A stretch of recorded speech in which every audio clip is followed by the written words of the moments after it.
Hello, listeners. This is Kat. Welcome back to Put Your Hands Up Podfics. This will be the continuation of Fall Apart, Collect the Pieces. This will be Part 10, Chapters 14 and 15. Chapter 14. Coordinating dispatch for an entire city for a single incident was a whole goddamn nightmare.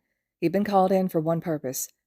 His task was to allocate heroes to areas that had weaknesses opposite to the ones those districts usually had. That way, the attacking villains who had read his notebooks would be blindsided by the heroes they were facing. Every dispatch room had screens to watch press coverage, and for the first time he'd ever seen, every single one of them was open to a different news station, capturing almost 20 different attacks from different angles. The result of the initial wave of attacks was pure carnage. He hadn't been particularly close to either of the casualties, but he'd done enough analysis on them that it had crippled them in the field. The first had been a sidekick at Gang Orca's agency, a girl with a resonance quirk. The villains had turned her frequency back on her, and her very bones had crumpled. She'd suffocated on live television. The second had been a laser quirk, startlingly similar to Yuga's, except he could shoot them from his hands. His weak point was the lack of protection for his arms because he needed them mobile, as he remembered analyzing him. Making that note and sketching armor concepts, the most logical step for the villains to take was the one they took, a scary-looking woman who could change the shape of her limbs and turn her arms into blades and cut Flashpoint's arms off. He'd died from traumatic limb loss. Commissioner Suzuki was adamant that it wasn't his fault, that if the notebooks had stayed secured, they wouldn't be facing this. But Izuku was the one who trusted the wrong person. He'd vouched for Ochako, and now anyone in those notebooks would pay the price. He felt sick. Grape juice should replace ingenium, he said, poring over the information that analysts had been able to collect from the fight so far. Ingenium relies on speed, and he's heavily armored. His main problems are that he's hand-locked, and he'll eventually run out of steam. They'll have planned for that. Grape juice may not be much, but he's fair capture hero, and he can use his balls to climb out of the way while simultaneously pinning down civilians and creating impassable barricades. Yes, sir. The analysts he was working with were crammed into the Situation Room, rifling through all the notes he'd given the commissioner as they made plans with dispatchers. The one who'd spoken was young, and had worked with Ingenium since the start of his career. He looked terrified. You'll want to move Ingenium to a district that's usually covered by someone who attacks at range. He's good at evading blanket attacks, usually because they move too slow to effectively reach him. Should we replace him with Charge Bolt or Playmo? Playmo, Izuku replied. Anyone they send would be equipped to neutralize his glue, and that's almost guaranteed to give him a surface that'll pick up his speed. It went on like that for what felt like hours. Izuku's attention split between the screens and the analysts as he tried to patch holes in their strategy on the fly. The villains were horribly well prepared. Every decision he made felt terrible, like if he misstepped, he could be sending one of his friends or colleagues to their deaths. Denki went back up to Hawks and Tsukiyomi, mostly to assist in fighting ranged attackers, but he also kept him far away from anyone with ice, earth manipulation, or inhibitor quirks. The last thing he wanted was for the electric blonde to be buried alive, unable to defend himself or dig his way out. Ashido's strength was mobility along with her acid, and her weakness was defense. Her hero costume was a glorified Lyrica bodysuit, despite his nagging, so he swapped her with Eijiro, whose primary strength was being unmovable, of a wall to meet an unstoppable force. They'd sent villains to hammer away at him, chipping away at his defense, as he remained rigid to protect civilians. From what he could see, they were no way prepared for Mina's acrobatic acumen, nor were their gear prepared for her acid shot. He put Playmo in her usual spot. Not only did their planned acid neutralizers not work on him, but the weaknesses he'd outlined weren't a problem for the glue hero. He had solid armor and iron focus. It seemed like a good swap. The list went on, and the day felt unending. Every time they whacked a villain down, another seemed to appear in his place.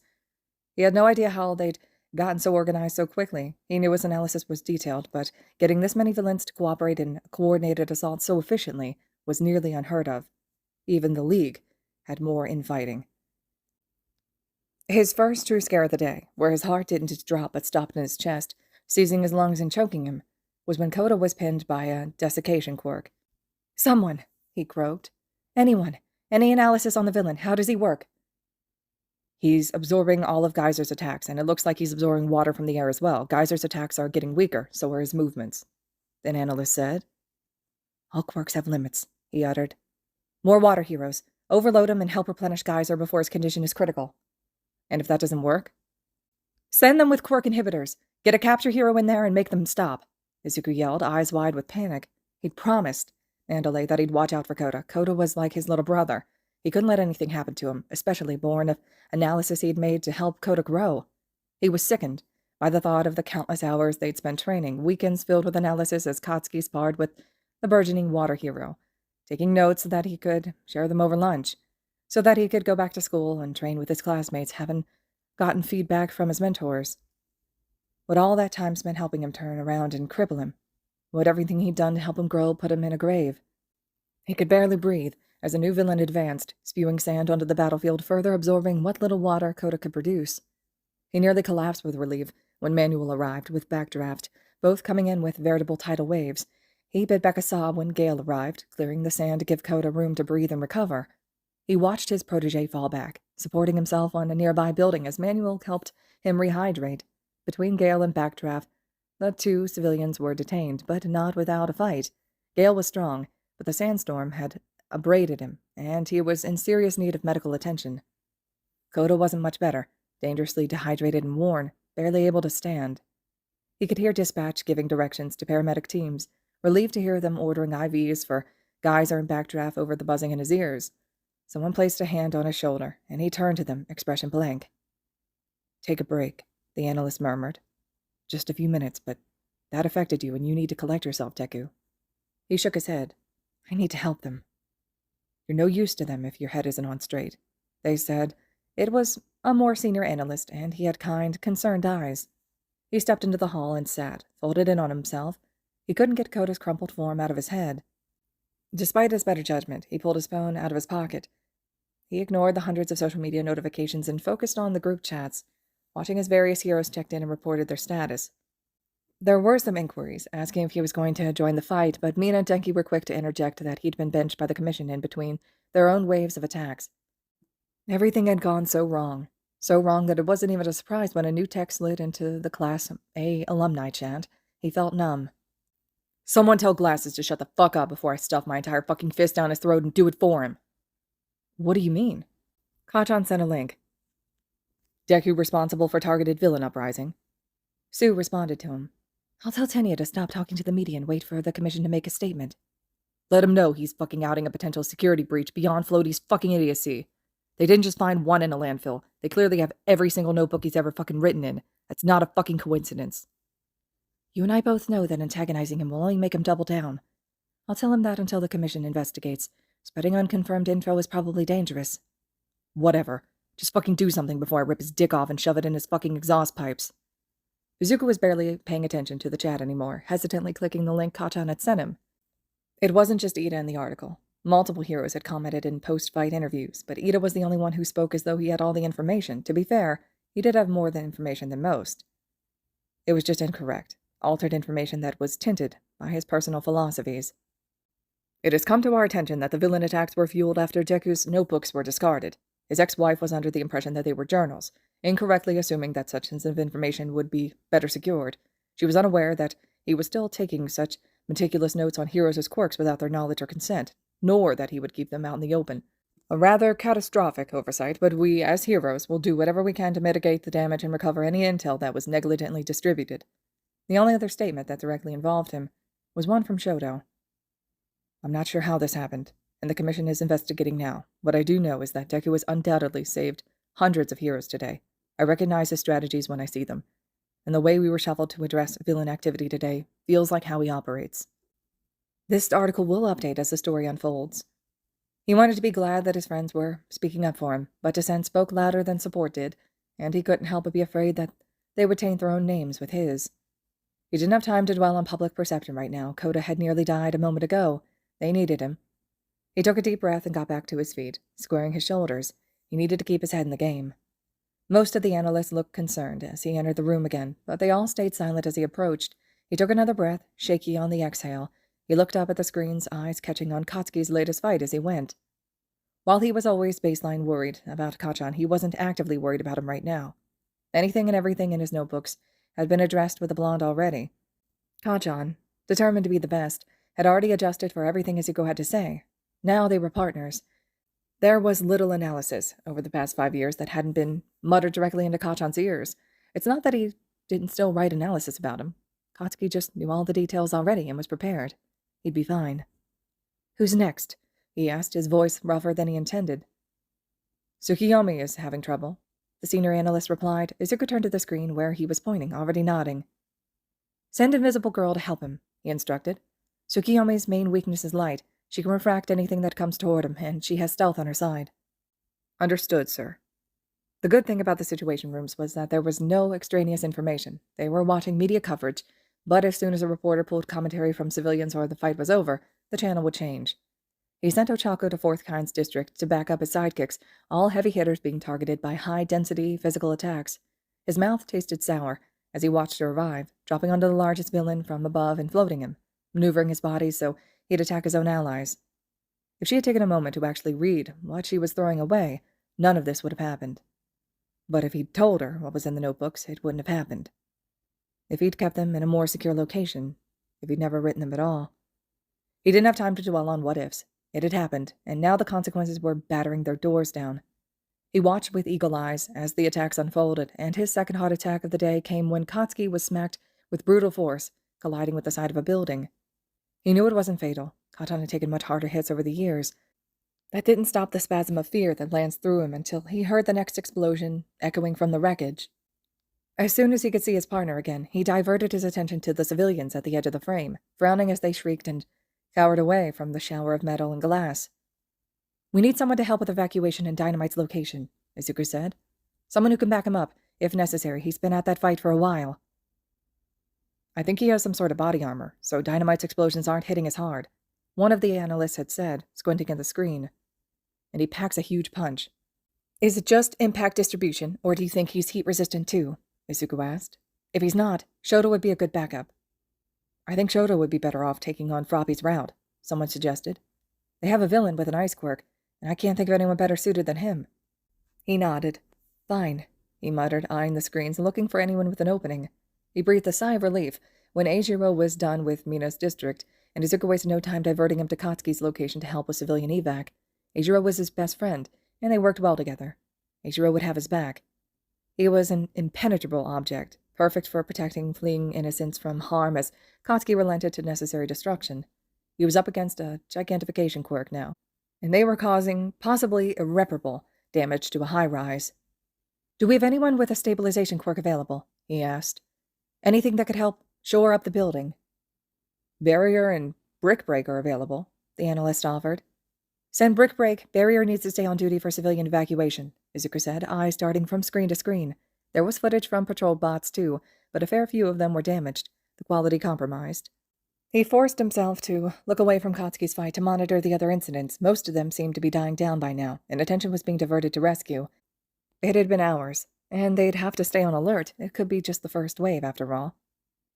Brick Break arrived on the scene, the dispatcher told him. He'll start showing up the building, and then help with evac unless another building needs support. Good, Izuku replied. Pinky is asking where she's needed next, she relayed. So are Vine, Kamui Woods, and Nejiri-chan. Have Nejiri-chan back up Aravity in 4th Kind's district, he said. Vine should back up Charge Bolt since she can ground herself against his quirk. Send Pinky to an active rescue site so she can start melting debris and tag into a fight if needed. He heard one of the analysts gasping and whipped back around, searching for the cause of their distress. A villain, not terribly strong but certainly a nuisance, had realized that Brick Break was trying to stabilize the high-rise and had attacked him to stop his progress. Katsuki was in the air as the villain swung and hit the building again, blasting out of the way as a shower of glass and debris rained down on the street below. Then he saw why the analyst had gasped, and his heart dropped. Chapter 15. Eijiro was hardened as he raced toward a civilian in the crash zone, flinging his body over her shaking form. The bulk of the debris had been from the top of the building, though, and the momentum it gained as it fell added to its force. The screens were muted, but Izuku could see Eijiro's involuntary shout of pain as a jagged slice of metal sheeting impaled him at the shoulder, crack splitting on his exposed, hardened skin. The shock of it must have been intense because he could see Eijiro's form softening as his quirk control slipped. The normally unbreakable hero was being pummeled, glass and concrete abrading both him and his injury as he shielded the woman beneath him from harm. Izuku's heart raced, face going numb with panic as one of the best and kindest heroes he knew was battered and unable to move. Eijiro's body was caving in on itself, his hands' stance slipping as he flinched away from the impact. His back was littered with cuts and the sheet metal was sheathed in his upper back, the wound widening every time he moved his arm. Who's in the area? Izuku uttered, horrified. Anyone available would take at least 5 minutes to arrive, a dispatcher said, frantically looking for an option in the database. Eijiro collapsed onto the civilian, still shielding her as he passed out. Then, Katsuki was standing over him, smoke curling off his body. Izuku's heart stopped in his chest as his partner, his best friend, stood over Eijiro and aimed his hands upward. He blasted the debris in as hard as he could, range as narrow as possible, to blast the concrete into powder and knock the metal and glass out of the blast radius. It was just like the move he'd pulled off against Ochako during the first-year sports festival, shattering her meteor shower before it could hit. It had the added benefit of blasting a cloud of metal and dust into the villain's face, and he bellowed in pain, stumbling back into the building across the street. Katsuki took a moment to pull Eijiro off the civilian and point toward the evacuation route as he spoke. She nodded, stood on shaking legs, and sprinted away. Then, he turned and sprinted into the building, and Izuku's heart stopped again. It stuttered back to life a minute later, when he blasted back out and launched back into the sky. A second later, Brick Break stumbled out and knelt beside Eijiro's crumpled form. He pulled out his field kit and secured the sheet metal in Eijiro's shoulder, making sure it couldn't move too much and cause more damage before picking the sturdy hero up and stumbling in the same direction that the civilian had gone. Katsuki was already back in the air, and he had taken note of the villain's reaction to shrapnel bludgeoning. In a fit of uncharacteristic recklessness, he went back inside the goddamn building at the 20th floor. He used his explosions to propel splintered office furniture, metal, and glass at the villain with as much force as he could muster. As mad as Izuku was that he was doing something so dangerous, he was even more impressed that it seemed to be working. From inside the building, he could duck out of the villain's sight and find a new line of attack. It was brilliant, even though Izuku could see the building sway. The room was still buzzing around him, dispatch working double time to meet all the needs on the streets, but Izuku couldn't tear his eyes away from Katsuki's fight, stomach churning every time the villain swung and the building leaned. "Is Brick Break coming back?" he asked. "I'll confirm," the dispatcher said. He held his breath when, with one blast, the villain pitched forward instead of back, catching his balance on the side of the high-rise and bending the supports with his weight. "Brick Break is on his way back. He left Red Riot with the paramedics." That was good. That meant that while Kachan was blowing up the top of the building, Brick Break could support it from below. It didn't matter much to him, but their damage insurance premiums were going to skyrocket next year, if their agency was still open, that is. He didn't want to think about that. He didn't want to think about Kachan in a crumbling building either. He couldn't see him inside the building, which just made it worse.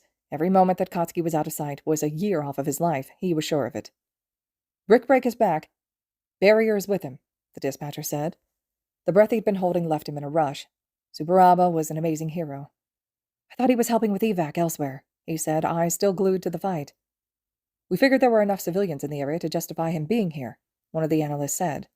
Tsuburaba, hero named Barrier, had improved his quirk a lot since their time at UA. He could increase the thickness of his solid air constructs now, and could maintain multiple structures for almost half an hour. Between him and Brick Break, there was no way that building would go down. He breathed a sigh of relief as he watched Tsuburaba go to work, blowing stabilizers into place as he scaled the building.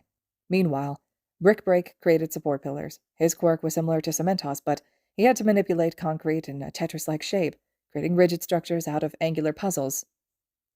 "Charge bolt is free," a dispatcher said, drawing Izuku's attention. "Should I dispatch him to Dynamite's location?" "How is he doing on stamina?" he asked, turning back to the screen to eye the villain. "He's reaching his limit," the dispatcher relayed. "But he says, 'I still got juice, bro.'" Izuku scanned the other screens, knowing that Katsuki would kill him for prioritizing him if there were more severe attacks still in play. He grit his teeth as he saw Kendo pinned by a small mob of ranged quirks that allowed them to attack outside of striking distance. Katsuki almost had this villain down. Just because Izuku couldn't back him up didn't mean that he could divert heroes for personal gain. So, with his jaw clenched, he said, "No, send him to Battlefist location. Have him clean up there." "Are you sure?" the dispatcher asked. He could feel his eyes on the side of his face. "Dynamite's close to finishing this up," he said, nodding toward the screen. "The villain's quirk control is slipping. He was 20 stories tall, and now he's down to 14. Battlefist needs the help more," he said. "And with Brick Break and Barrier holding the building up, we should be fine." He wished there was wood nearby that he could knock on, or salt to throw over his shoulder, something that would keep luck on their side. The villain opened his mouth, and what was probably a deafening roar punched a hole in the side of the building. Then, the explosions from the building stopped, and Izuku's heart did too. The structural damage probably meant that the floor had fallen out from under Katsuki's feet, and the ceiling had collapsed over him. The villain's arm was stuck, and he used what strength he had to try to pull it out. Testing the sturdiness of brick break and barrier's quirks, he couldn't see any sign of Katan on the screen, and he was certain he was going to throw up. Izuku lasted 30 seconds. Fuck this, he croaked, turning around to storm toward the door, with 70% one for all. He could make it to Katsuki in 5 minutes, and he'd be damned if— Deku, wait! He's my partner, Izuku spat, rounding on the analyst who tried to stop him. I can't just sit here and— Look, she squeaked, pointing. He looked back at the screen and saw Katsuki launching himself in the air, a little worse for wear but otherwise unharmed. He recognized that wind-up, and his heart leapt to his throat. It had been a long time since he'd been able to watch Kachan give his all without being in battle alongside him. He forgot how brilliant he was, how intense and immaculate he could be. He hovered for a moment, the villain's arm still trapped in the building beneath him. Then his explosion started again, swirling and picking up speed before he tilted downward. He crashed into the villain with the force of a meteor, blindingly bright, sending a shockwave through the battlefield. When the smoke cleared, the villain was knocked out. He fell back in what seemed like slow motion, but as he tilted, he shrank, his quirk retracting now that he was unconscious. Kachan, amazing but ridiculous, rode the villain's torso down like he was riding a surfboard, explosions blasting behind him to push them faster, until the villain crashed to the ground. He's all right, the analyst soothed, placing a hesitant hand on his shoulder. A shudder ran through him at the gesture, ending in a trembling chin and teary eyes. His relief was palpable. He forced himself to keep watching until Katsuki slapped quirk-canceling cuffs on the villain and stumbled back, flexing his hands and shifting to test himself for injuries. He didn't take a proper breath until he saw Kachan's self-satisfied smirk, raising a hand to his ear to switch the comm channel to dispatch. Dynamite says he's fine, and the gigantification villain is detained, a dispatcher relayed. He's going to go check on Red Riot, and then leave rescue to, Mime Boy and the Tetris tool. Izuku huffed out a helpless laugh, and then his knees went unsteady. I need another breather, he croaked. Sorry, I know I'm supposed to be helping, but— Go, the analyst beside him insisted. We've got this. We'll come get you if we need you, all right? He gave her a jerky nod and turned back toward the door, practically stumbling from the room. As soon as he was outside, he slumped against the wall, slid down it, burying his face in his shaking hands, and he curled in on himself. It was a miracle that it had turned out so well, and it hadn't really turned out well at all. Eijiro had been seriously hurt, and Katan had nearly been crushed by a building. Now, as the fear ebbed out of him, he found anger seeping in. Maybe he could have been more forthcoming, but Ochako was supposed to be a hero. Her lack of diligence and blind selfishness had killed 2 heroes, and nearly killed 2 more.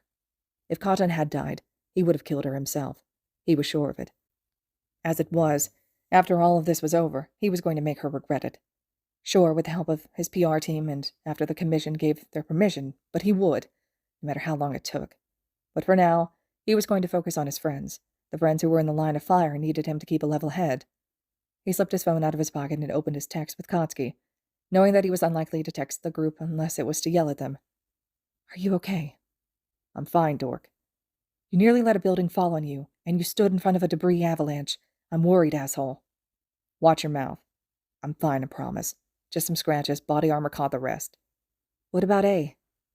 Less okay, but he'll be fine eventually. Nothing fatal or permanent. The shoulder shit's gonna take forever to heal, though, so that fucking sucks. But considering he was fucking impaled, that's not too bad. That's good. I'm glad it wasn't worse. It looked really bad from here. Yeah, I bet.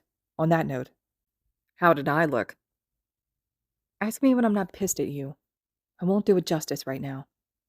His phone started vibrating more frequently, and he figured it was the Class A chat. His stomach twisted, and he hoped something else hadn't gone wrong. Promise me you'll be careful. It's scary out there right now. The fuck? Not you, nerd. Of course I'll be careful. Bite me.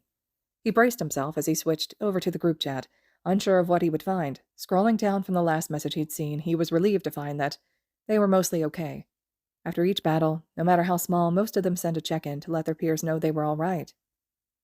From Denki, I'm tapped out right now. Not hurt, just fried. Gonna recoup at my agency. From Kyoka, you coming back out after? Depends. Head's super fuzzy. If it's voltage, I should be back on call in an hour. If it's concussion, I'm out for good. Rest well, Denki. Resist succumbing to darkness. Dark Shadow and I have overcome our opponents. We are regrouping with Hawks to continue our fight. Sure, dude. Thanks. I'm fine, too. Calling into dispatch for a new placement. Good call on the last one, Mito. No problem, Toru. Glad you guys are okay. Denki, if it's overload, remember to try the inhibitors May sent you. Thanks, dude. I totally forgot. OMG, is A okay? What do you mean? Did something happen? Izuku was about to reply when Mina entered the chat, and he felt sick again. Mina's fiancé was in the hospital because of his ex-wife. Hey, babes. Checking in to say I'm fine. Just got done evacing a collapse. Wait, what? What do you mean it's A-okay? Izuku took a deep breath before responding, hoping that Mina wouldn't freak out too bad. Eijiro was supporting Kachan at a villain attack. He got injured pretty badly while protecting a civilian. He'll be fine, but the recovery time will be pretty long. Kachan knows more. He waited for Mina to respond, frowning when she didn't. Apparently, his classmates felt the same way because at least half of them had messaged to ask where she'd gone or just send her best wishes. She's probably asking Katz for details. That made sense, he supposed. She'd at least want to know which hospital he'd gone to. He took a couple more minutes to watch his friends interact, lively and humorous even though shit had hit the fan. It helped set his heart at ease, knowing they were all alive and ready for the next bout. He was worried about Mina and A. He was worried about Kachan too. But now that the imminent danger had passed, it was easier to take a breath. His heart rate slowed, and his hands stopped trembling. He could do this. They could do this. He stood, his legs less shaky, and let the chat know he was heading back into the situation room. He got a couple good lucks and a few thanks for working hard messages. Then he was pocketing his phone and heading back inside. Nothing drastic had happened while he was gone. Just a few heroes diverted to rescue while others took their patrol routes back up to pick off minor villain activity. His lips pinched into a thin line when, a few minutes later, a dispatcher announced, Uravity and Eijiro-chan detained the villains at their location. They're waiting for further instruction. Izuku's eyes scanned the screens, and he was about to recommend diverting her to a building collapse closer to her agency.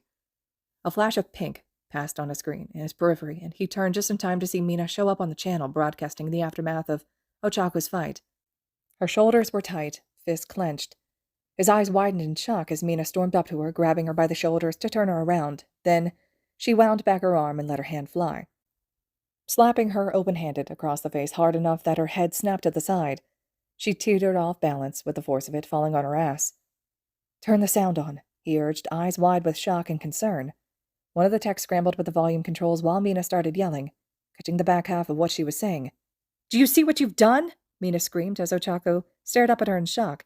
Are you fucking happy, you selfish, conniving bitch? She sobbed as the camera came closer. He could see tears streaming down her face. I hope it was worth it, you fucking asshole. Her voice was raw and terrified, and Izuku's heart was pounding. He agreed with her, but the proverbial ground was shaky, and control was still in Ochako's hands. This could be a mess. All right, listeners, this concludes Chapter 15 of Fall Apart, Collect the Pieces. Chapter 16 will be next. I hope you all are still enjoying this fic, and as always, thank you so much for listening.